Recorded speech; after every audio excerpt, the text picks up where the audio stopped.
Orthogonal matrix है तो A transpose he A inverse होगा,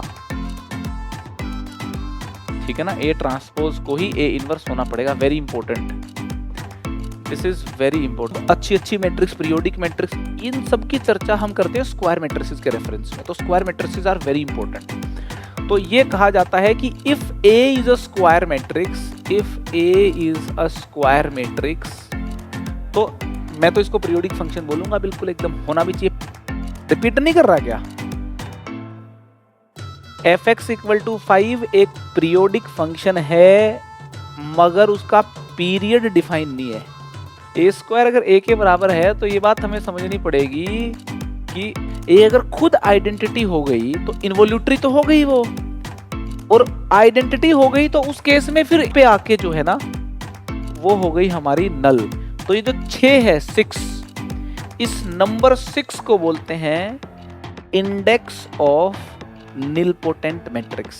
तो नल ना हो ऐसा हो सकता है ना, तो नल मैट्रिक्स वाली कहानी के थ्रू नहीं जाना अपने को। यहाँ पे अपने को ये समझना है, जायज बात है, ऐसा कुछ हिडन इंफॉर्मेशन नहीं लिखी इसके अंदर। Transpose A minus B into C, तो सी ट्रांसपोज आपका है, सी ट्रांसपोज आपका है ए माइनस बी का transpose into A plus B का ट्रांसपोज और फिर इसका इनवर्स। सो एक टर्म है ऑर्थोगोनल मैट्रिक्स। चलो ऑर्थोगोनल मैट्रिक्स की चर्चा भी करते हैं। Very important term. Orthogonal matrices क्या होती हैं अभी देखेंगे अपन। बहुत ही सिंपल सी टर्म है ना। जेई के पुराने सवालों को उठा के देखें तो कई सारे सवालों में ऑर्थोगोनल मैट्रिक्स की चर्चा की गई है, ठीक है। ऑर्थोगोनल मैट्रिक्स वो मैट्रिक्स होती है, एक स्क्वायर मैट्रिक्स की चर्चा की जा रही है यहाँ पे, है ना। This term is defined only for square matrices. This term is defined only for square matrices. तो अगर ए मेरी एक स्क्वायर मैट्रिक्स है ना, A is a square matrix, A is a square matrix, A मेरी एक स्क्वायर मैट्रिक्स है और ए का बिहेवियर कुछ यूं है कि ए और ए ट्रांसपोज को जब आप मल्टीप्लाई करो तो आई के बराबर आ जाए। ए का बिहेवियर कुछ यूं है कि ए और ए ट्रांसपोज को मल्टीप्लाई करो तो आई के बराबर आ जाए। ऐसी मैट्रिक्स को ऑर्थोगोनल मैट्रिक्स बोलते हैं। अगर मैट्रिक्स ए का बिहेवियर कुछ यूं है कि उसके ट्रांसपोज को पोस्ट मल्टीप्लाई करके आए आ रहा है तो 100% इसके ट्रांसपोज को प्री मल्टीप्लाई करके भी आए आएगा। अगर ये बात सच हो रही है तो ये वाली बात को सच होना पड़ेगा। तो जब भी ये कंडीशन होती है साइमल्टेनियसली ट्रू होती हैं। ए इंटू ए ट्रांसपोज और A transpose into A simultaneously ही आई के बराबर मिलती हैं, जब भी मिलती हैं तो, ठीक है। तो जहां पे एक मैट्रिक्स ए का बिहेवियर कुछ ऐसा हो कि भाई A into A transpose equal to A transpose into A equal to I, then A is said to be orthogonal matrix. Then A is said to be orthogonal matrix. A को बोलेंगे orthogonal matrix. Orthogonal matrix. अब एक simple सी बात है, inverse आके बोलेगा, inverse आके बोलेगा कि यहां तो मेरी जगह थी, मैं इनवर्स हूं और मैं ए के साथ मल्टीप्लाई होकर के आई बनाता हूं।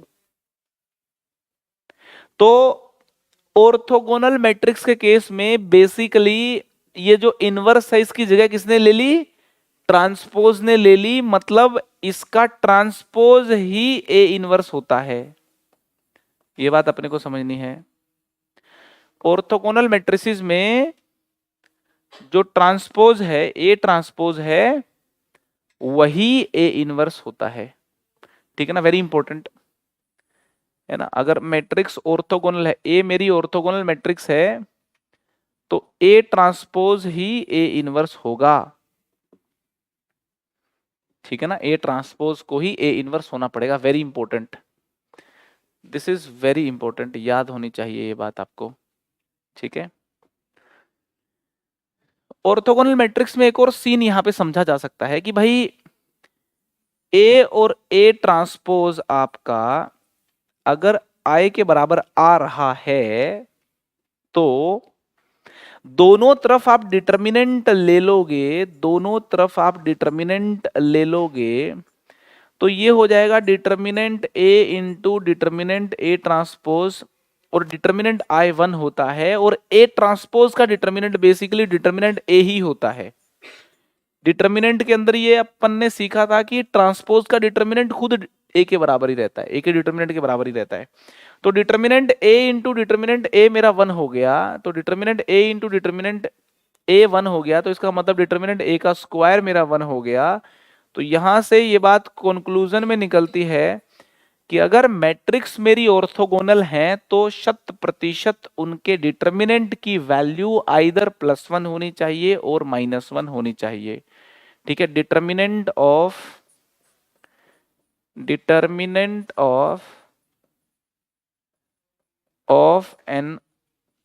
any orthogonal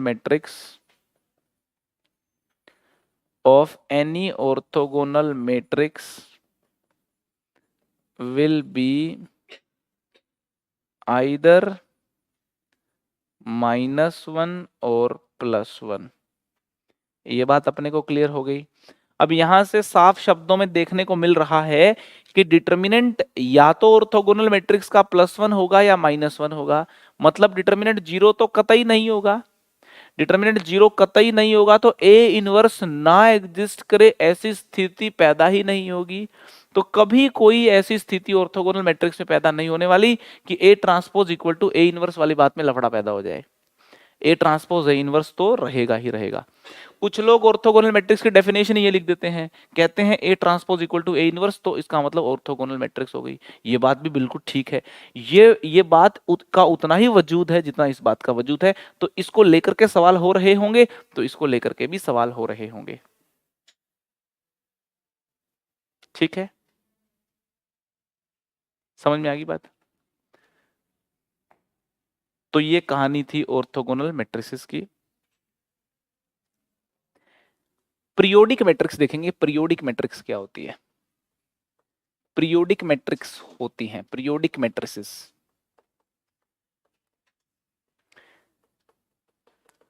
है ना। पीरियोडिक फंक्शन नहीं होते, पीरियोडिक फंक्शंस। फंक्शन अपनी वैल्यूज को रिपीट करना चालू कर देते हैं, है ना। पीरियोडिक मैट्रिक्स में भी सीन कुछ यूं होता है कि जैसे एक मैट्रिक्स है ए की पावर 1 तो ए ही होता है। मान लो ए की पावर 2 किया कुछ आ गया, ए की पावर 3 किया कुछ और आ गया, ए की पावर 4 करने पे वापस मान लो ए आ गया, तो बोलेंगे अरे ये मैट्रिक्स तो पीरियोडिक है, और बोलेंगे इसका जो पीरियड है वो 3 है, क्योंकि ये 3 के गैप के बाद, पावर में गैप देखोगे 3 के गैप के बाद जो है मैट्रिक्स रिपीट होनी चालू हो गई। समझ रहे हो मैं क्या कह रहा हूं? वापस बता दूं आपको कि अगर आप एक मैट्रिक्स लेते हैं ए, देखो यहां पे देखो ए की पावर 1 तो ऑब्वियसली ए है, आपने ए की पावर 2 की बी आ गया, ए की पावर 3 की सी आ गया, ए की पावर 4 की डी आ गया। मान लो ए की पावर 5 करने पे फिर से अगर ए आ जाए, तो बताओ ए की पावर 6 करने पे क्या आएगा? ए की पावर 6 करने पे बी आएगा कि नहीं आएगा? क्योंकि ए की पावर 5 करने पे ए आ रहा है, दोनों तरफ ए से मल्टीप्लाई करोगे तो ए की power 6 equal to A square B के बराबर है। ठीक है, अगर आप दोनों तरफ ए क्यूब से मल्टीप्लाई करोगे, ए स्क्वायर से मल्टीप्लाई करोगे, तो ए की power 7 equal to A cube, और ए क्यूब सी के बराबर है। तो मैं बस आपको यह बताने की कोशिश कर रहा हूं, ए आ गया ना, फिर ए की पावर 6 बी हो गया, ए की पावर 7 सी हो गया, ए की पावर 8 जो है डी हो गया, और ए की पावर 9 जो है वापस ए आ जाएगा। आप देखो ये पावर में गैप देखोगे तो 4 के गैप के बाद ए आया था, फिर 4 के गैप के बाद ए आना ही पड़ेगा इसको। इस प्रकार का बिहेवियर बहुत सारी मैट्रिसेस शो करती हैं। ऐसी मैट्रिसेस को हम पीरियोडिक मैट्रिक्स बोलते हैं। तो डेफिनेशन में ये लिखा हुआ है। अच्छा, स्क्वायर मैट्रिक्स में ही चर्चा की जाती है पीरियोडिक मैट्रिक्स की। ऑर्थोगोनल मैट्रिक्स, इनवर्स मैट्रिक्स, ये सब अच्छी अच्छी मैट्रिक्स, पीरियोडिक मैट्रिक्स, इन सब की चर्चा हम करते हैं स्क्वायर मैट्रिसेस के रेफरेंस में। तो square matrices are very important. तो ये कहा जाता है कि if A is a square matrix, if A is a square matrix, A एक स्क्वायर मैट्रिक्स है एंड ए की पावर के प्लस वन आपको अगर ए मिल जाता है तो हम मैट्रिक्स को मैट्रिक्स को पीरियोडिक मैट्रिक्स बोलेंगे और के को पीरियड बोलेंगे। यहां पे पीरियड कितना है इसका? इसका जो पीरियड है वो 4 है। तो ए की पावर 5 बेसिकली क्या है? ए की पावर 4 प्लस 1 ही तो है। तो इस 4 को ही तो बोलते हैं पीरियड। तो ए की पावर के प्लस 1 ए के बराबर हो तो इस के को बोलेंगे पीरियड है ये। ठीक है, तो ए की पावर के प्लस 1 अगर ए के बराबर आ जाए then A is said to be periodic, A is said to be periodic matrix,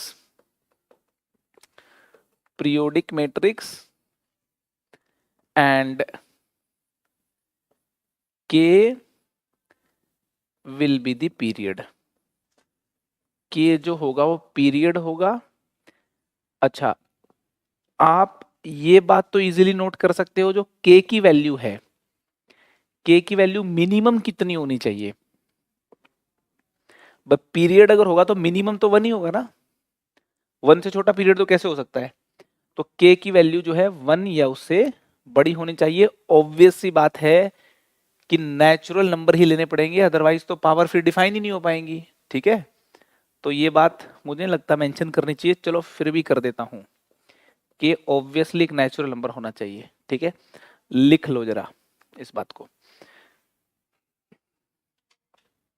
ठीक है, तो यहां पे पीरियड जो है ए का, इस केस में जो पीरियड जो है ए का, पीरियड जो है ए का वो मेरे को 4 मिल गया जी। ठीक है, तो क्लियर है एकदम पीरियोडिक मैट्रिक्स की कहानी। अगर हम पीरियोडिक मैट्रिक्स के डिटर्मिनेंट की बात करें तो यहां पे नोटिस कीजिएगा कि ए की पावर के प्लस 1 ए के बराबर है। ए की पावर के प्लस 1 अगर ए के बराबर है तो दोनों तरफ अगर मैं डिटर्मिनेंट ले लूं, अगर मैं दोनों तरफ डिटर्मिनेंट ले लूं तो डिटर्मिनेंट ए की पावर के प्लस 1 डिटर्मिनेंट ए के बराबर हो जाएगा, डिटर्मिनेंट ए के बराबर हो जाएगा। ठीक है, इसको मैं लेफ्ट में लेके जाऊंगा तो डिटर्मिनेंट ए की पावर के plus 1 minus determinant A equal to 0 हो जाएगा। डिटर्मिनेंट ए कॉमन लोगे तो डिटर्मिनेंट ए की पावर के माइनस 1 इक्वल टू 0 हो जाएगा।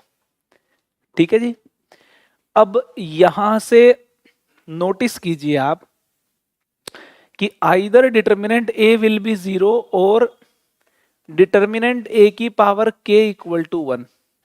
डिटर्मिनेंट ए की पावर के इक्वल टू 1 अगर आ गया है तो डिटर्मिनेंट ए के बारे में क्या बोलोगे आप? डिटर्मिनेंट ए के बारे में हम क्या बोलेंगे वो इस बात पर डिपेंड करेगा कि के क्या है। अगर तो के मेरा ओड नंबर है, अगर तो के मेरा ओड नंबर है उस केस में डिटर्मिनेंट ए सिर्फ 1 होगा। मगर के की वैल्यू अगर इवन नंबर है तो उस केस में डिटर्मिनेंट ए मेरा प्लस और माइनस 1 दोनों हो सकता है। तो यहां पे साफ बात है कि पीरियोडिक मैट्रिक्स का डिटर्मिनेंट या तो 0 होगा या 1 या प्लस माइनस 1 हो सकता है। ठीक है, समझ में आ रही कि नहीं आ रही? तो ये बात मैं यहां पे लिख देता हूं कि determinant value of periodic matrix, of periodic matrices can be 0, 1 और -1 -1 की संभावना भी हो सकती है। ठीक है, तो इस बात को भी अपन नोट कर लेंगे कि डिटर्मिनेंट वैल्यू जो पीरियोडिक मैट्रिक्स की है वो 0, 1 या फिर -1 होगी। ठीक है, अच्छा मेरे को एक बात बताओ कि जो आइडेंटिटी मैट्रिक्स होती हैं, आइडेंटिटी मैट्रिक्स जो होती हैं क्या वो पीरियोडिक होती हैं? आइडेंटिटी मैट्रिक्स पीरियोडिक होती हैं, पीरियड 1 होता है उनका क्या है, और नल मैट्रिक्स पीरियोडिक होती हैं क्या? नल मैट्रिक्स पीरियोडिक होती हैं? एक बार ये वाली चर्चा करने से पहले मैं एक छोटी सी बात पूछता हूँ, फंक्शंस तो पता है ना आपको, पीरियोडिक फंक्शन, मुझे बताओ एफ एक्स इक्वल टू 5 एक पीरियोडिक फंक्शन है क्या? एफ एक्स इक्वल टू 5 एक पीरियोडिक फंक्शन है क्या? एफ एक्स इक्वल टू 5 का ग्राफ अगर बनाएंगे तो ऐसा ग्राफ आएगा, और कोई मुझसे पूछेगा तो मैं तो कहूंगा रिपीट तो कर रहा है भाई, ये वाला डंडा देखो बार बार रिपीट कर रहा है, नहीं कर रहा है डंडा बार बार रिपीट। कोई बोले कि नहीं साहब ये वाला डंडा बार बार रिपीट कर रहा है, ये इंटरवल बार बार रिपीट कर रहा है, ये पार्ट बार बार रिपीट कर रहा है, उसकी बात भी सही है। तो मैं तो इसको पीरियोडिक फंक्शन बोलूंगा, बिल्कुल एकदम होना भी चाहिए। रिपीट नहीं कर रहा क्या? एफ एक्स इक्वल टू 5 एक पीरियोडिक फंक्शन है, मगर उसका पीरियड डिफाइन नहीं है। वो पीरियोडिक फंक्शन की सेंस देता है, मगर पीरियड क्या होगा वो डिफाइन ही नहीं किया गया कांस्टेंट फंक्शंस के लिए। नल मैट्रिसेस जो होती हैं, नल मैट्रिसेस को पीरियोडिक मैट्रिक्स बोला जाता है, मगर उनका पीरियड क्या होगा इस पे चर्चा नहीं करनी अपने को, पीरियड उनका डिफाइंड नहीं होता। तो ये बात यहां पे लिख लेते हैं। जो नल मैट्रिक्स होती है ना, null matrix, obviously square matrices की बात कर रहा हूं मैं, तो स्क्वायर नल मैट्रिसेस, इनको पीरियड डिफाइन नहीं होगा लेकिन पीरियोडिक बोलेंगे। Matrices are set to be periodic, are set to be periodic, इनको पीरियोडिक बोलेंगे, बट देयर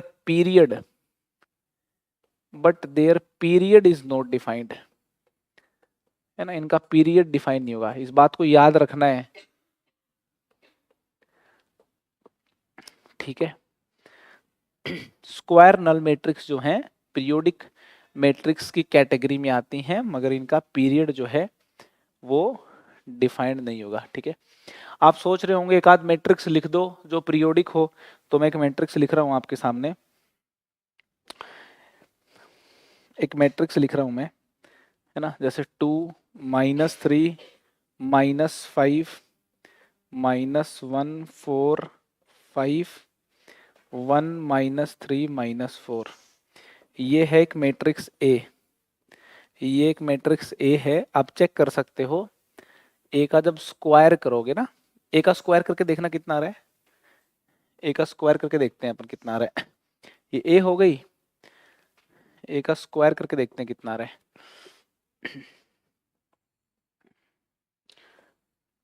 ए का स्क्वायर करके देखते हैं कितना आ रहा है। ए का जो स्क्वायर है वो देखो मैं यहीं से कर लेता हूँ, है ना, ये वाले एलिमेंट्स की इनके साथ मल्टीप्लिकेशन करनी पड़ेगी ना, तो 2 का स्क्वायर 4 4 और ये हो गया 3 7 7 -5 2 आ गया, है ना, तो ए का स्क्वायर करेंगे तो यहाँ पे तो 2 आ गया भाई, है ना। फिर आगे यहाँ वाला एलिमेंट देखते हैं क्या आएगा, यहाँ वाला एलिमेंट -1 आ गया। आप देखो ए का स्क्वायर करने पे देखो यही मैट्रिक्स आ रही है क्या, ए का स्क्वायर अगर आप करते हो तो बताओ जरा यही मैट्रिक्स आ रही है क्या? ए मैट्रिक्स को ए से ही मल्टीप्लाई कर दो, ए मैट्रिक्स को ए से ही मल्टीप्लाई कर दो, यही मैट्रिक्स आ रही है क्या? यस नो आ रही है ना, यही मैट्रिक्स आ रही है। तो कितनी इंटरेस्टिंग मैट्रिक्स है कि इसका जब स्क्वायर हमने किया यही आ गई, इसका क्यूब करेंगे तो क्या आएगा, वो भी यही आएगी, पावर 4 कर लो, इसकी पावर 100 कर लो, यही आएगी। तो ये एक एग्जांपल आप नोट कर सकते हो कि ये एक पीरियोडिक मैट्रिक्स है विद पीरियड 1। ये एक पीरियोडिक मैट्रिक्स है विद पीरियड 1, विद पीरियड 1। ठीक है ना, तो एक पीरियोडिक मैट्रिक्स का एग्जाम्पल भी अपन ने देख लिया। ठीक है ना, ठीक है जी। चलो, पीरियोडिक मैट्रिक्स की कहानी अगर अपने को समझ में आ गई है, तो नेक्स्ट एक खास किस्म की मैट्रिक्स है, इसको बोलते हैं idempotent matrix. Idempotent matrix, idempotent matrix. ये जो शब्द है ना आइडम्पोटेंट, इसका मतलब होता है आइडेंटिकल पोटेंशियल। ये जो शब्द है आइडम्पोटेंट है ना, आइडम्पोटेंट है ना, इसको आप बोल सकते हैं कि यार इसका मीनिंग है आइडेंटिकल पोटेंशियल। आइडेंटिकल पोटेंशियल का मीनिंग क्या है, ये यहां से समझ आ जाएगा अपने को। उन स्क्वायर मैट्रिक्स को आइडम्पोटेंट मैट्रिक्स बोलते हैं जिनका स्क्वायर करने पे वही मैट्रिक्स आ जाए, मतलब ए स्क्वायर ए के बराबर हो तो मैट्रिक्स ए को आइडम्पोटेंट बोला जाएगा। जैसे ये वाली मैट्रिक्स जो थी ना, ये आइडम्पोटेंट मैट्रिक्स भी है, पीरियोडिक तो है ही। ठीक है, तो यहां पे मैं लिख रहा हूं कि if A is a square matrix, if A is a square matrix and A square करने पे अगर ए आ जाए, then A is set to be, then A is said to be idempotent। इसको idempotent बोलेंगे। ये बात एकदम क्लियर होनी चाहिए अपने को। ठीक है, अच्छा डिटर्मिनेंट वैल्यू की अगर अपन बात करें, डिटर्मिनेंट वैल्यू की बात करें तो देखो जरा, यहाँ पे अगर ए स्क्वायर मेरा ए के बराबर है तो दोनों तरफ डिटर्मिनेंट ले लोगे तो डिटर्मिनेंट ए का स्क्वायर डिटर्मिनेंट ए के बराबर हो जाएगा। लेफ्ट में लेके जाओगे तो determinant A common, determinant A minus one equal to zero, either determinant A equal to zero और determinant A equal to one. तो आइडम्पोटेंट जो मैट्रिक्स होती हैं उनका डिटर्मिनेंट या तो जीरो होता है या फिर वन होता है ना। Determinant value of idempotent matrix जो है ना, idempotent matrices will be either zero और वन, या तो जीरो होगी या फिर वन होगी। ठीक है, आई होप आपको एकदम बात समझ में आ रही होगी। ठीक है, अगर डिटर्मिनेंट वैल्यू आइडम्पोटेंट मैट्रिसेस की जीरो होगी तो उनका इनवर्स तो डिफाइंड होगा नहीं। हर आइडम्पोटेंट मैट्रिक्स का इनवर्स डिफाइंड नहीं होता। ठीक है, ये बात भी समझ में आ गई अपने को। ठीक है, डिटर्मिनेंट वैल्यू की बात अपने को समझ में आ गई। अब दूसरी बात कि एक नॉन सिंगुलर आइडम्पोटेंट मैट्रिक्स है ना, ए अगर एक नॉन सिंगुलर आइडम्पोटेंट मैट्रिक्स है, if A is non singular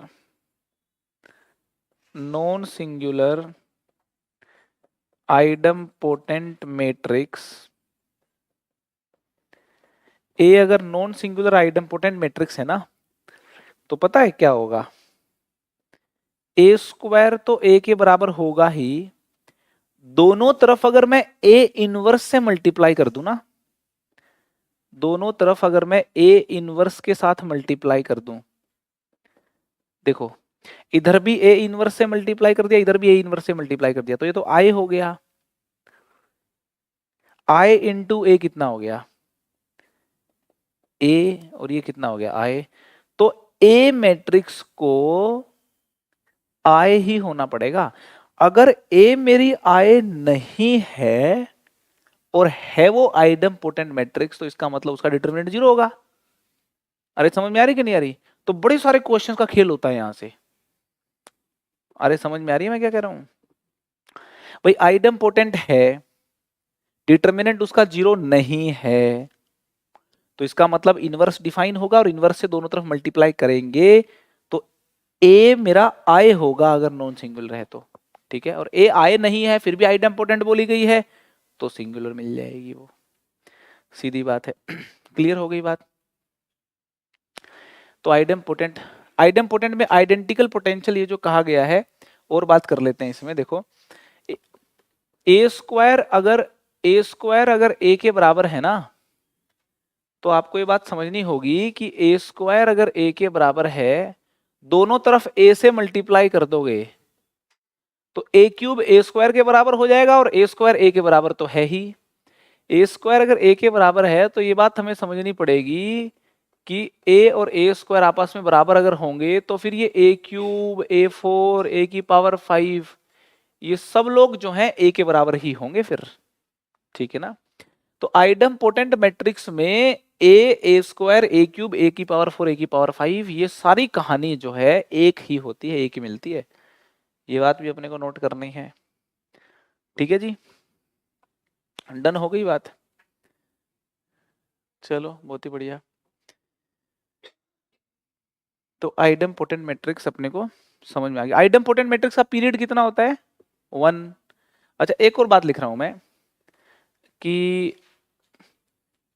all idempotent matrix are periodic matrix. All idempotent matrix are periodic.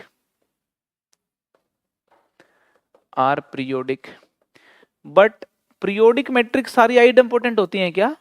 नहीं, क्योंकि a क्यूब जाके a मिल गया तो a स्क्वायर a ना मिला तो सारी periodic idempotent नहीं होती। But not all periodic matrix are idempotent. Not all periodic matrix are idempotent. ठीक है ना, सिंपल सी बात है ना। पीरियड ऑफ आइडेम्पोटेंट मैट्रिक्स जो है वो 1 होता है। पीरियड ऑफ आइडेम्पोटेंट मैट्रिक्स जो है वो 1 होता है। करेक्ट है जी बात, ठीक है। नेक्स्ट मैट्रिक्स है हमारी involutory matrix.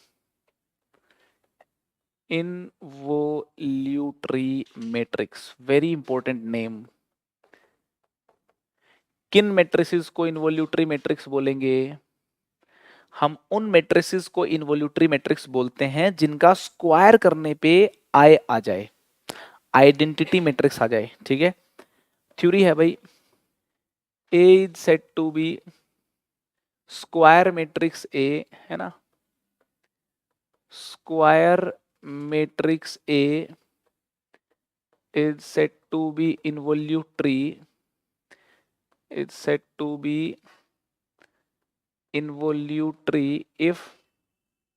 if A square अगर I आ जाए तो, ये यहाँ पे अपने को समझना है। अगर A स्क्वायर I के बराबर आ जाए तो मैट्रिक्स को इनवोल्यूटरी बोलेंगे, ठीक है। डिटर्मिनेंट वैल्यू कितनी होगी इसकी भाई? अगर A स्क्वायर मेरा I के बराबर है ना, तो डिटर्मिनेंट A का स्क्वायर डिटर्मिनेंट I के बराबर होगा जो 1 होता है, तो डिटर्मिनेंट A या तो +1 होगा या -1 होगा, ठीक है। डिटर्मिनेंट जो है इनवोल्यूटरी मैट्रिक्स का वो या तो +1 होता है या -1 होता है ना। डिटर्मिनेंट जो है, determinant of an involutory matrix is either +1 और -1, या तो +1 होता है या फिर -1 होता है, ठीक है। ठीक है जी। एक और बात यहाँ पे नोटिस कर सकते हो आप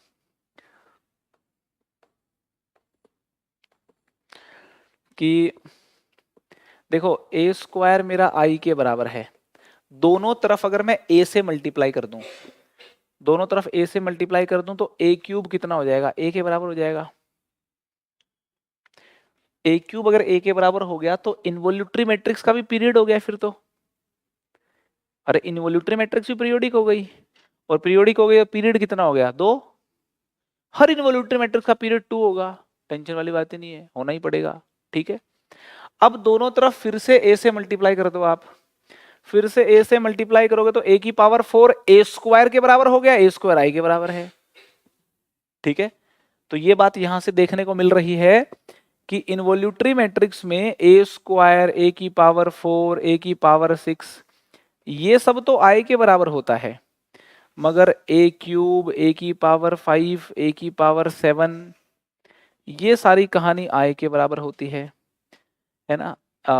किसके बराबर होती है? a के बराबर होती है, नोट i, a के बराबर होती है। ठीक है, तो यहाँ से पीरियड की संभावना भी आपको पता चल रही है कि इस पीरियड तो बिल्कुल है एकदम।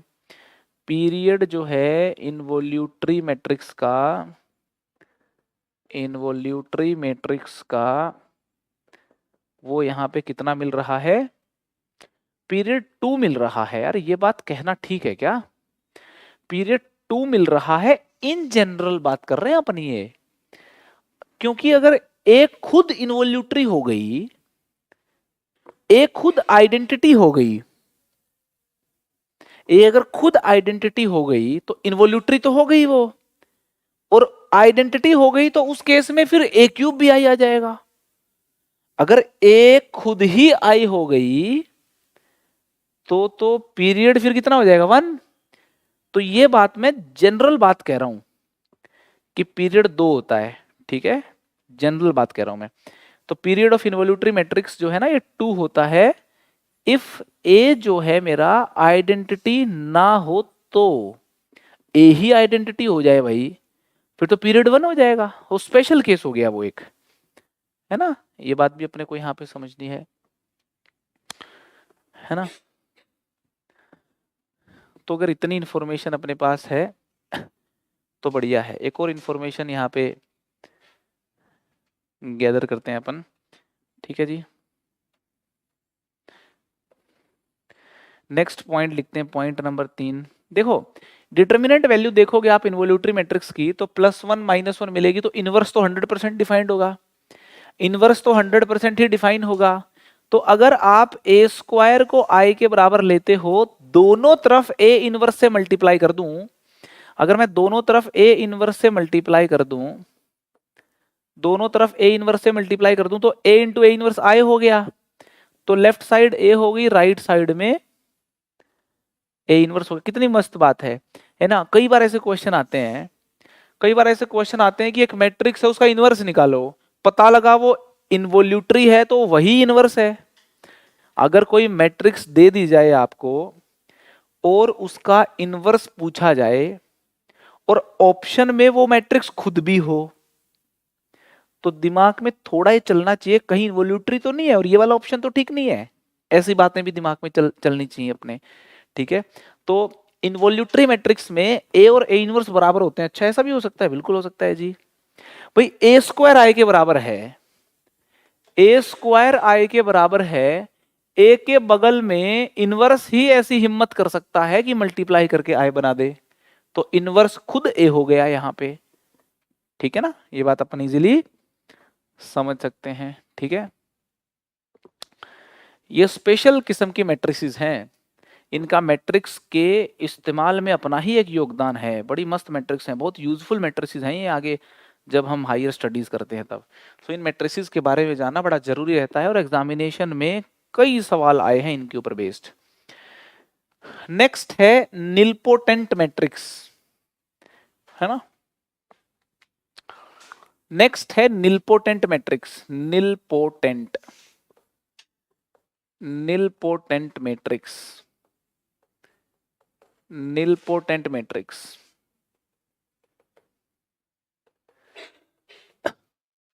निलपोटेंट मैट्रिक्स, ये निलपोटेंट मैट्रिक्स क्या होती हैं बताता हूं अभी। निलपोटेंट मैट्रिक्स कुछ ऐसी मैट्रिक्स होती हैं, जैसे मान लो मैट्रिक्स ए है, ऑब्वियसली ए की पावर 1 तो ए ही होगा, है ना। आपने ए की पावर 2 करा, वो बी आ गया। ए की पावर 3 करा, वो कोई मैट्रिक्स सी आ गई।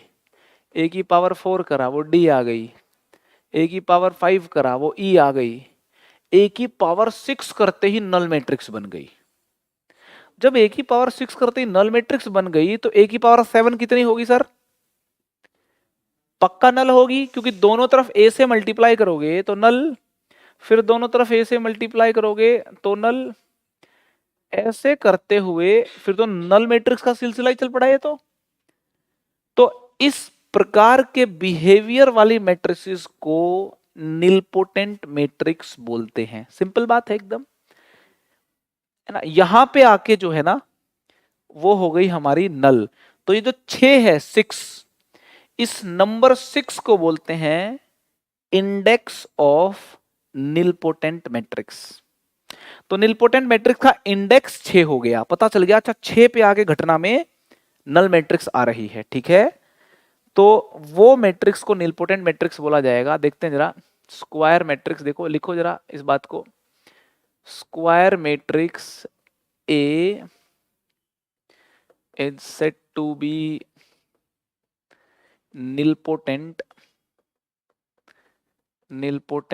if a की पावर p करने पे नल आ जाए। कोई p ऐसा एग्जिस्ट करता हो, कोई p ऐसा एग्जिस्ट करता हो कि a की पावर p करने पे क्या आ जाए, नल आ जाए, ठीक है। तो p जो है किससे बड़ा होना चाहिए भाई, p 2 या उससे तो बड़ा होना चाहिए। नल मैट्रिक्स को तो यार बार बार करते हो तो आ ही जाती है, समझ रहे हो आप। p एक नेचुरल नंबर होना चाहिए आपका, ठीक है ना। And p is said to be the index of nilpotency, and p is said to be the index of nilpotency, है ना। और p को इंडेक्स तब बोलेंगे जब a p-1 नॉन नल होगी, ये समझना है। ऐसे तो आप 7 को भी इंडेक्स ऑफ निलपोटेंसी बोल दोगे, क्योंकि a की पावर 7 नल है। नहीं बोलेंगे 7 को निलपोटेंट मैट्रिक्स का इंडेक्स, क्यों, क्योंकि इससे प्रीवियस वाला पावर के करस्पॉन्डिंग भी नल आ रही है। तो हम a की उस p पावर को इंडेक्स बोलेंगे जिसमें a की पावर p नल आ रहा हो और a की पावर p-1 नल नहीं आ रहा हो, समझ रहे हो। तो p अगर आप इंडेक्स बोल रहे हो तो a की पावर p-1 मतलब प्रीवियस पावर पे नल नहीं आ रहा। समझ में आ रही बात आपको है ना। तो डिटर्मिनेंट वगैरह का क्या सीन है भाई निलपोटेंट मैट्रिक्स का। भाई a की पावर p नल है, दोनों तरफ डिटर्मिनेंट लेंगे तो डिटर्मिनेंट a 0 मिलेगा। निलपोटेंट मैट्रिक्स का डिटर्मिनेंट 0 मिलता है, इनवर्स कभी डिफाइंड नहीं होता उनका। डिटर्मिनेंट ऑफ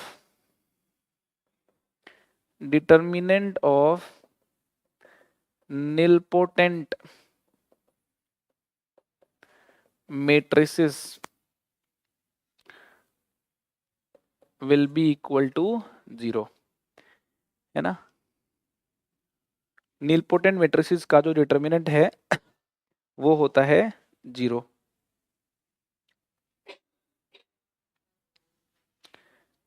ठीक है। जैसे अच्छा जो हमारी नल मैट्रिक्स होती है उसको निलपोटेंट मैट्रिक्स बोलते हैं क्या भाई। नल मैट्रिक्स को निलपोटेंट मैट्रिक्स बोलते हैं क्योंकि उसका स्क्वायर करके क्यूब करके आ तो रहा है, ठीक है, आ रहा है कि नहीं आ रहा। लेकिन नल मैट्रिक्स का इंडेक्स ऑफ निलपोटेंसी डिफाइंड होगा क्या, है ना। तो ये बात मैंने लिखी है ना, p greater than equal to 2, ये मैंने लिखी है कि भाई इंडेक्स भी डिफाइंड हो और मैट्रिक्स भी निलपोटेंट हो, उन सारी बातों के लिए p greater than equal to 2 होना चाहिए। बट p इक्वल टू 1 अगर हो जाता है तो मैट्रिक्स को तो निलपोटेंट बोलेंगे, है ना, क्योंकि a की पावर 1 ही आपका नल हो गया। हाँ स्क्वायर नल मैट्रिक्स की बात कर रहे हैं अपन, ये मैट्रिक्स तो बाय डिफॉल्ट स्क्वायर है, लिखा है ना स्क्वायर है, ठीक है। तो नल में तो यहां पे मैट्रिक्स के निलपोटेंट होने के लिए p नेचुरल नंबर होना सफिशिएंट है। पी नेचुरल नंबर होना सफिशिएंट है, लेकिन यहाँ पे इंडेक्स ऑफ निल्पोटेंसी की जो बात कर रहे हैं ना अपन, उसकी बात जनरली तब की जाती है जब मैट्रिक्स नल ना हो। ठीक है, नल में तो फिर क्या हो गया, मतलब वो तो पावर 1 जो है वही पावर जो 1 है वो वहीं से चालू हो गया, फिर तो नल मैट्रिक्स का सिलसिला। ठीक है, ठीक है, मैं एक मैट्रिक्स लिख रहा हूँ, एक निलपोटेंट मैट्रिक्स लिख रहा हूँ मैं, ताकि आप देख सको कि निलपोटेंट मैट्रिक्स की शक्ल कैसी होती है। ठीक है, देखोगे ना आप, एक मैट्रिक्स में लिख रहा हूँ, ये मैट्रिक्स लिखो आप, एक ए मैट्रिक्स 1 1 3 5 2 6 -2 -1 3। ठीक है,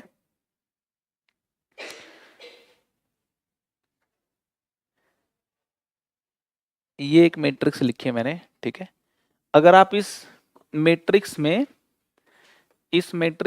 आप अगर a की पावर 2 करते हो ना, तो देखना नल नहीं आएगी। आप मल्टीप्लाई करना इसको, इस मैट्रिक्स को 2 बार मल्टीप्लाई करोगे ना, a की पावर 2 नल नहीं आएगा। और आप इसमें a की पावर 3 करोगे तो नल आ जाएगा। a की पावर 3 इसका करके देखोगे ना तो नल आ जाएगा। ये कैसी मैट्रिक्स है, a की पावर 2 करोगे तो नल नहीं आएगा, a की पावर 3 करने पे नल आ जाएगा। तो इंडेक्स ऑफ निलपोटेंसी कितना हो गया इसका, इंडेक्स ऑफ निलपोटेंसी 3 हो गया ना, a की पावर p इक्वल टू नल हो रहा है, तो p को बोलेंगे इंडेक्स ऑफ निलपोटेंसी। ठीक है, a की पावर 4 भी नल आएगा, 5 भी नल आएगा, 6 भी नल आएगा। ठीक है ना, तो ऐसी मैट्रिक्स में बोलेंगे भाई इंडेक्स ऑफ निलपोटेंसीज का 3 हो गया, इंडेक्स ऑफ निलपोटेंसी जो है वो इसका हो गया 3। करेक्ट है, ठीक है, बात समझ में आ गई। चलो, तो ये हमारी स्पेशल टाइप की मैट्रिसेस थी। आपको कहानी क्लियर हो गई तो बहुत ही बढ़िया है। ठीक है जी, चलो कुछ प्रॉब्लम सॉल्व करते हैं, है ना, कुछ सवाल सॉल्व करते हैं, मजा आएगा। क्वेश्चन लिख रहा हूं मैं, सॉल्व करके दिखाइए।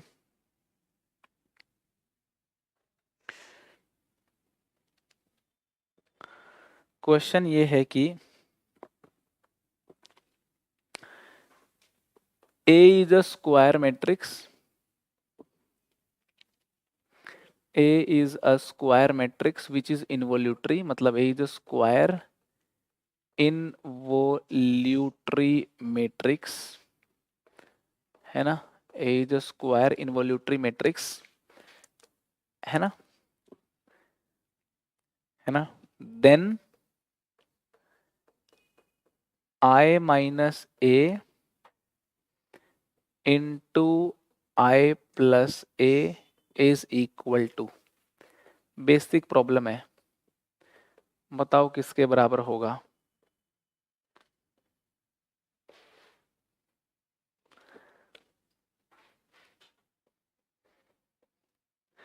A is a square involutory matrix, then I minus A into I plus A किसके बराबर होगा। बड़ा सिंपल ही क्वेश्चन है ये तो भाई, I minus A into I plus A, bracket open करनी सिखा रखी है आपको।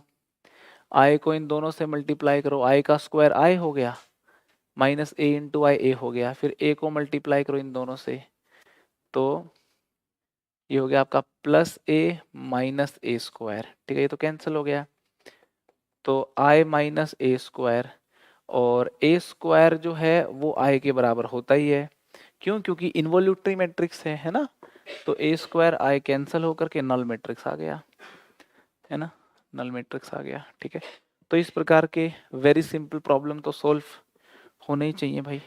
ठीक है, करेक्ट है। एक और क्वेश्चन दे रहा हूं, नेक्स्ट प्रॉब्लम, देखते हैं कितने लोग इस वाले प्रॉब्लम को सॉल्व करेंगे। क्वेश्चन कुछ ऐसा है कि late P and Q be 3x3 matrices। ठीक है ना, 3x3 की मैट्रिसेस हैं।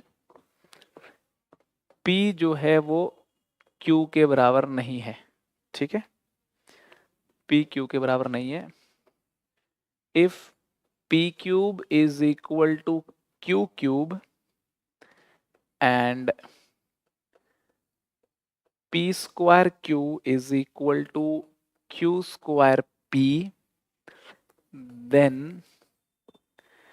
then determinant of p square plus q square is equal to determinant of P square plus Q square पूछा है। सोचें, सोल्व करें।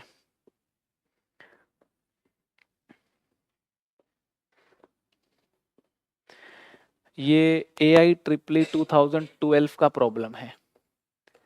AI ट्रिपली जेई मेंस का पहले नाम AI ट्रिपली हुआ करता था, तो 2012 में ये क्वेश्चन आया था, ठीक है। 3/3 की स्क्वायर मैट्रिसेस हैं, पी और क्यू बराबर नहीं है, पी क्यूब क्यू क्यूब के बराबर है और P square Q equal to Q square P है। तो determinant of P square plus Q square आपको बताना है। सोचिए, अटेम्प्ट कीजिए। देखो सॉल्यूशन, देखो इसका सॉल्यूशन जो है ना, इन सब प्रॉब्लम्स का सॉल्यूशन इंटरनेट से मत देखना, ठीक है ना।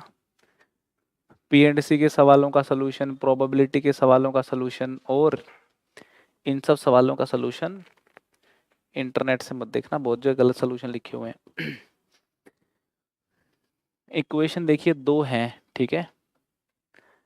P cube equal to Q cube है और P square Q equal to Q square P है। मैंने दोनों को माइनस कर दिया, माइनस करने के बाद P cube minus P square Q equal to Q cube minus Q square P हमारे पास आ जाएगा, ठीक है।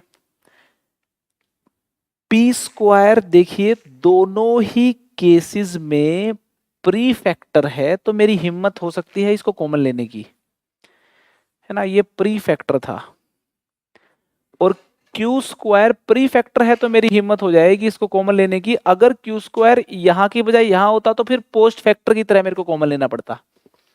अभी मैंने प्री फैक्टर की तरह कॉमन लेना पड़ा है। समझ में आ रही बात आपको? तो क्यू स्क्वायर को as a prefactor common लोगे तो ये क्यू माइनस पी आ जाएगा, ठीक है। इस कहानी को जब लेफ्ट में शिफ्ट करेंगे तो P square into P minus Q minus Q square into Q minus P आ जाएगा, और इसमें से माइनस खींचोगे तो बाहर यहां प्लस हो जाएगा और यहां पी माइनस क्यू हो जाएगा। समझ में आ रही कि नहीं आ रही? ये पी माइनस क्यू दोनों जगह पोस्ट फैक्टर है, इस वजह से कॉमन ले सकता हूं। एक जगह प्री फैक्टर एक जगह पोस्ट फैक्टर होता तो कॉमन नहीं लिया जा सकता था। समझ में आ रही बात? तो ये बातें बड़ी ध्यान से समझे, है ना। अगर कहीं पे लिखा हो ना ए बी माइनस सी ए, आप ए कॉमन नहीं ले सकते क्योंकि यहां दुविधा है। कॉमन लेके इधर लिखोगे तो ये बुरा मान जाएगा, और अगर मान लो इधर लिखोगे तो ये बुरा मान जाएगा, तो आप नहीं लिख सकते। एक तरफ पोस्ट फैक्टर होता है, एक तरफ प्री फैक्टर होता है, तो दिक्कत हो जाती है। यहां दोनों तरफ पोस्ट फैक्टर है तो अपन लिख सकते हैं, ठीक है। तो यहां पे आप देखो P square plus Q square बच जाएगा अगर पी माइनस क्यू को एज अ को फैक्टर आप कॉमन लेते हो, ठीक है। कई जगहों पे इसकी जो एक्सप्लेनेशन और इसका जो सोल्यूशन लिखा हुआ है जो कि गलत है, वो ये है कि भैया P और Q तो बराबर हो नहीं सकते, तो P माइनस क्यू तो नल हो नहीं सकता, तो P माइनस क्यू तो नल हो नहीं सकता, तो इसका मतलब ये नल होगा और हेंस उसका डिटर्मिनेंट 0 होगा।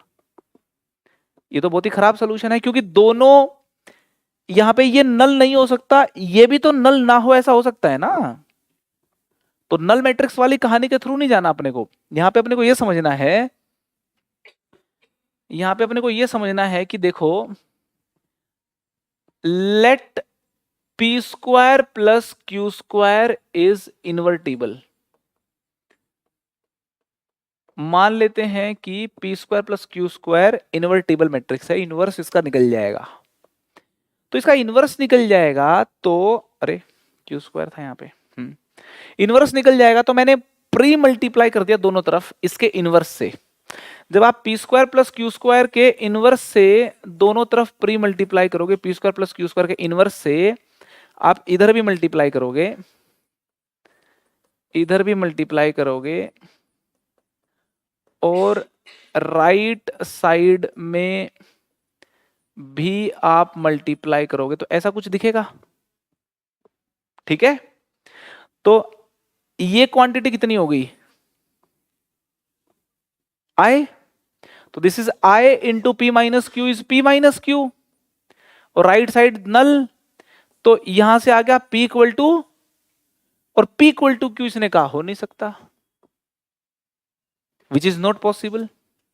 ये संभव नहीं है, ये संभव नहीं है, मगर आ रहा है।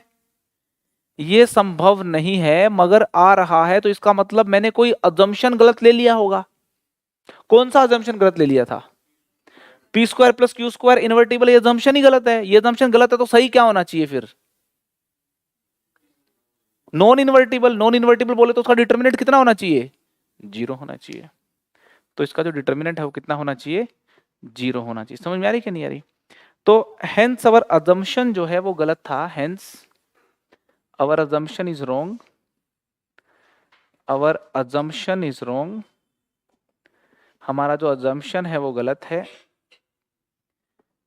P square plus Q square is non invertible, non invertible,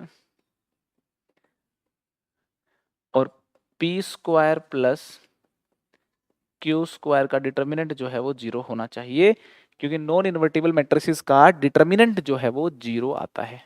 ठीक है, इस क्वेश्चन को सोल्व करने में ये जो मैंने कॉन्ट्राडिक्शन मेथड का इस्तेमाल किया, मैट्रिसेस के प्यारे जो क्वेश्चन आते हैं उनमें कईयों में इस मेथड का इस्तेमाल होता है।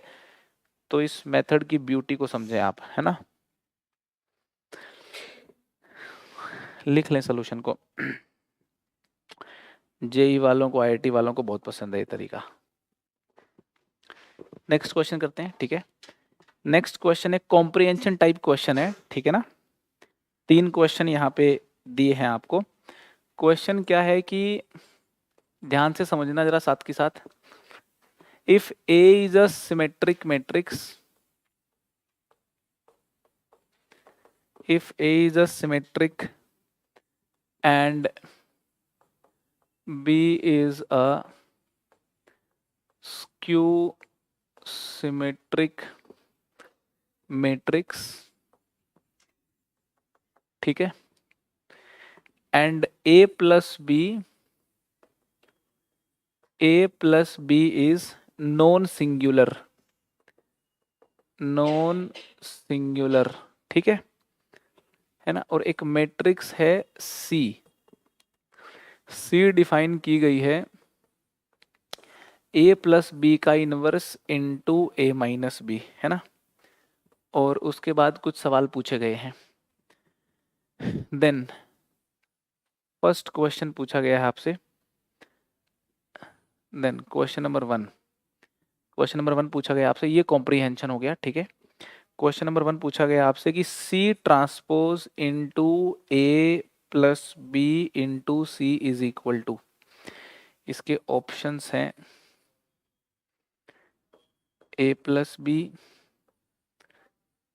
दूसरा ऑप्शन है A माइनस बी, तीसरा ऑप्शन है A, फोर्थ ऑप्शन है B। सोचें और सॉल्व करें। सेकंड क्वेश्चन है कि C transpose into A minus B into C is equal to, इसके ऑप्शंस हैं आपके A plus B, A minus B, A and B। और नेक्स्ट क्वेश्चन है कि C transpose A C is equal to, options हैं A plus B, A minus B, A and B, ठीक है। यहाँ पे कॉम्प्रिहेंशन लिखा हुआ है और इससे रिलेटेड 3 सवाल हमारे पास हैं, ठीक है। A एक सिमेट्रिक है, B एक स्क्यू सिमेट्रिक मैट्रिक्स है, A plus B non singular है, एक सी मैट्रिक्स यहाँ पे ए और बी की टर्म्स में डिफाइन इसने कर दी है ना। और उसके बाद ये 3 क्वेश्चन पूछे हैं, आप अपना एक सीरियस अटेम्प्ट इसको दे दो, फिर मैं इसको सोल्व करूंगा। सोल्व कर लेते हैं। देखो जरा, अपनी सी मैट्रिक्स पता है अपने को। अच्छा, सी के बगल में प्री फैक्टर ए प्लस बी चाहिए अपने को, ठीक है ना। तो इस पे फोकस किया ए प्लस बी पे, ठीक है। तो आप अगर A plus B into C देखोगे ना, सोल्यूशन को देखिए आप, अगर आप a plus B premultiply करोगे तो a plus B into C कितना आ गया, यहाँ a प्लस बी मल्टीप्लाई करने से आइडेंटिटी बन गया ये तो ये माइनस बी हो गया, ठीक है। अच्छा, इसने लिखा है a plus B non singular है, इस वजह से लिखा क्योंकि इसका इनवर्स यहाँ पे डिफाइन किया हुआ है, तो नॉन सिंगुलर लिखना जायज बात है, ऐसा कुछ हिडन इंफॉर्मेशन नहीं लिखी इसके अंदर, वो तो इनवर्स डिफाइन करने के लिए लिखा है इसने, ठीक है। अच्छा, a और b स्क्यू सिमेट्रिक है, इनका इस्तेमाल a सिमेट्रिक है और b स्क्यू सिमेट्रिक है, इसका इस्तेमाल कर लेंगे, ठीक है। ए इसने कहा सिमेट्रिक है और बी इसने कहा स्क्यू सिमेट्रिक है, ये इंफॉर्मेशन है हमारे पास, इनका इस्तेमाल अपन कर लेंगे समय आने पे। सी ट्रांसपोज यहां पे और लाना है, तो C transpose A plus B into C लाना है, मतलब C transpose A minus B हो जाएगा यहाँ पे, ठीक है। तो सी ट्रांसपोज जब आप करोगे ना, सी ट्रांसपोज करोगे तो इस पूरी का ट्रांसपोज हो जाएगा, पूरी का ट्रांसपोज का मतलब रिवर्सल ऑफ ट्रांसपोज लगा दिया मैंने, ए माइनस बी ट्रांसपोज इंटू इसके इनवर्स का ट्रांसपोज, ए प्लस बी के इनवर्स का ट्रांसपोज कह लो या ट्रांसपोज का इनवर्स कह लो, एक ही बात है ना। और इधर है ए माइनस बी, तो ये वाली चीज आ गई। अब इसको सिंप्लीफाई करना है, ठीक है। तो यहां पे मजेदार बात ही यही है कि इसको सिंप्लीफाई कैसे करेंगे अपन।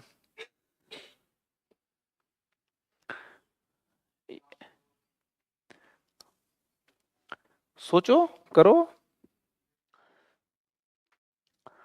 तो इसको मुझे लगता है आपको सिंप्लीफाई कर लेना चाहिए आगे, अब कुछ इसमें है नहीं। ये ट्रांसपोज है ना, ट्रांसपोज, इस ट्रांसपोज को अंदर कुदाओगे यहाँ पे भी, तो ये हो गया A transpose minus B transpose, और इस ट्रांसपोज को आप अंदर कुदा सकते हो, इनवर्स को बाहर, ट्रांसपोज को अंदर लेके अंदर कुदा दोगे, तो ये A transpose plus B transpose हो गया इंटू ए माइनस बी। तो ए ट्रांसपोज मेरा ए है, बी ट्रांसपोज मेरा माइनस बी के बराबर है, तो प्लस बी हो गया। ए ट्रांसपोज मेरा ए है, बी ट्रांसपोज मेरा माइनस बी है, ठीक है। अच्छा, इनवर्स भी है इसका यहाँ पे, ठीक है ना, इनवर्स है। तो यहाँ पे आप नोटिस कर सकते हो कि ये बन गई identity matrix, identity into A plus B is basically A plus B, है ना, ए प्लस बी। तो आंसर आ गया हमारा A plus B, A plus B, ठीक है। सिंपल प्रॉब्लम है भाई, इस तरीके के प्रॉब्लम तो मतलब हो ही जाने चाहिए। मैं आपको पहले भी बता चुका हूं, वापस बता दूं, मैट्रिक्स में कुछ कंडीशन दे करके और कुछ बातें पूछ लेना, इस फॉर्मेट के सवाल आजकल सबसे ज्यादा फैशन में है। मैट्रिक्स चैप्टर में क्वेश्चन आने की जो 80% से ज्यादा संभावना होती है, 80% से ज्यादा संभावनाएं होती हैं, वो इस टाइप के प्रॉब्लम आने की है। जैसे ये वाला क्वेश्चन करवाया मैंने, ये प्रॉब्लम करवाया मैंने, ये क्वेश्चंस आने की आजकल मैक्सिमम संभावनाएं हैं, है ना। तो इन क्वेश्चंस को जहां पे भी आप देखो, टूट पड़ो इनके ऊपर, ठीक है। तो दूसरे वाला पार्ट भी हो गया होगा, C transpose A minus B into C. तो सी ट्रांसपोज आपका है, सी ट्रांसपोज आपका है ए माइनस बी का transpose into A plus B का ट्रांसपोज और फिर इसका इनवर्स, ये कुछ है, ठीक है। इंटू ए माइनस बी है ही, और इंटू सी है ना, इंटू आपका है सी। तो इसको मेरे को सिंप्लीफाई करना है, कर लेते हैं इसको सिंप्लीफाई।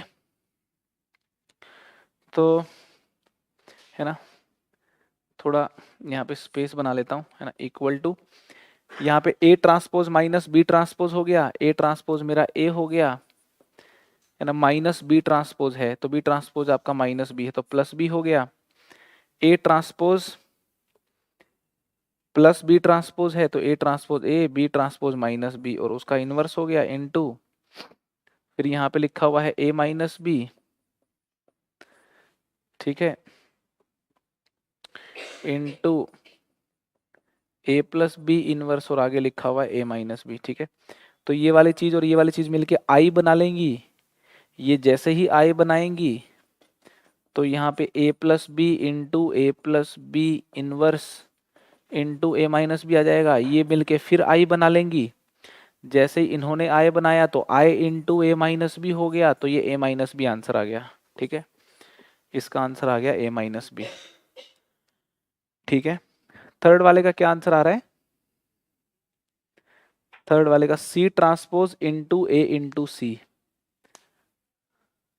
थर्ड वाले का क्या आंसर आ रहा है? C transpose into A into सी पूछा है, किसके बराबर आएगा? तो देख लेते हैं। सी है मेरे पास A plus B inverse, A plus B inverse into A minus B. तो सी ट्रांसपोज हो गया ए माइनस बी का ट्रांसपोज, ए प्लस बी का ट्रांसपोज और इसका इनवर्स। ठीक है, सिंप्लीफाई कर लें तो A transpose minus B transpose करोगे तो प्लस बी हो गया। ये A transpose A, B transpose minus B. ठीक है, मेरा इंटरेस्ट है C transpose into A into सी में। तो सी ट्रांसपोज आपके सामने है ना, into A into C into सी। ये कुछ सीन आ गया, इसको सिंप्लीफाई करना है अपनों ने। तो किया क्या सिंप्लीफाई? सोचो थोड़ा इसके ऊपर।